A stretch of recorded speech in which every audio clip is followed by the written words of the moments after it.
Alan Shoemaker. 12:25, and the rain chance is kind of slowly fading over the next few days. Still a shower or a weak thunderstorm possible in spots today, but for most of you, probably going to be back to partly sunny and hot weather today. But kind of watch the hours from about now through about 5 or 6 p.m. for the best chance of rain moving through. But again, most places I think will be pretty dry out there. So a shower or a weak thunderstorm in spots today around the valley. And I don't think the computer wants to move again. But shower or storm in a couple locations the next couple of days around the area. Now I think it's going to maybe want to move, or maybe not. Maybe it's just decided to get stuck again. Oh, there we kicked it into gear.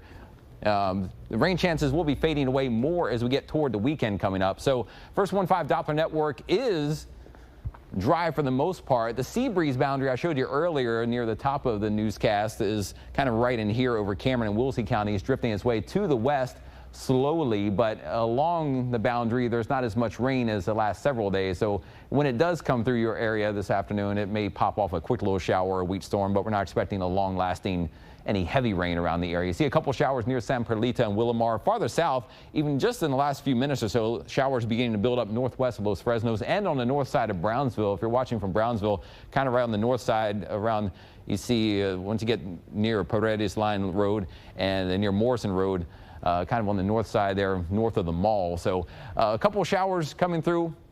Again, best chance this afternoon. The chances, though, only at about 20% today, meaning 4 out of 5 areas won't see any rain today, and those that do will probably see not as much rain as we saw earlier in the week. So again, not as much falling from the sky, and then it drops off tonight, but still about a 20% chance of one of those little afternoon showers or storms tomorrow. Similar to today, it pops up, moves across the valley in the afternoon from east to west and dies off by sunset. Future track kind of shows this trend too. You don't see much on the map, no oranges, no reds indicating any heavy rain this afternoon, just a brief shower or maybe a very weak thunderstorm, just like a random flash of lightning if the shower does get heavy enough. And then by tonight, we're dry. Tomorrow, the same story as we get ready to start the weekend. Dry early in the morning at sunrise, then the sea breeze starts to pop up late in the morning near noon and then moves west with a couple of weak showers, maybe a weak thunderstorm, and then it fades away by sunset. And I think by Saturday, we're probably back into almost no rain again. Now, in the tropics, you know, things heating up. We'll have a new update on the hurricane forecast from Colorado State here later this hour. You definitely want to stick around for that. I'll give you a hint, though. It's going up.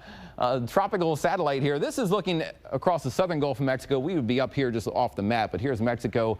Here's the Gulf of Mexico, and this little spin right here. You notice it's kind of maybe weakening a bit. This is our tropical storm, Cristobal, and it is ready to move its way to the north. It's a tropical depression now, I should say, the update from earlier, but it should turn back into a tropical storm as it comes back over the water. So there it is.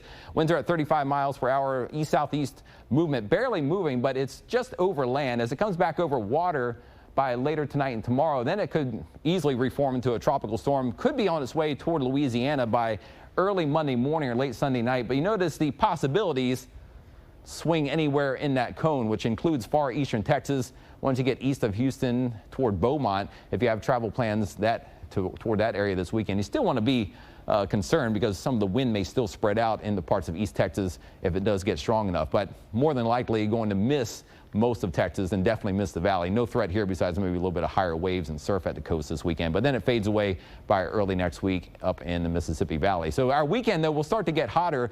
Highs back in the low 90s on Saturday, mid 90s on Sunday. But and get even farther inland, we could see temperatures close to 100 again in Starr County, but the rain chances really fading. This 10 or 20% at the most, maybe a sprinkle, but I think nearly all day will turn out to be a mostly sunny afternoon. So the First 1.5 AccuWeather forecast today, 92, maybe a shower in spots, a rain chance today at about 20%, but for most of you, just enjoy the partly sunny afternoon. Just maybe duck indoors 15 minutes if a shower does come your way. Tonight down to 74 degrees, dry weather tonight, light winds, partly to mostly cloudy skies, almost a full moon out there. The nice moon out there to brighten things up tonight. First 1.5 AccuWeather 7-day forecast. And again, as we get toward the weekend, those rain chances, when we update the forecast, may even dial those back closer to 0 for Saturday and Sunday. It looks like highs climb their way through the 90s. And next week, turn the heat up again. Upper 90s. Here comes summer. I mean, it's, you know, not technically here, but you know what I mean. The summer heat's coming. Highs in the upper 90s, probably hitting 100 from about McAllen westward through Starr County each day next week. Plenty of dry, hot, sunny conditions return Monday, Tuesday, Wednesday, and probably beyond. We'll keep tracking those changes in your First 1.5 forecast here on Channel 5 News at noon.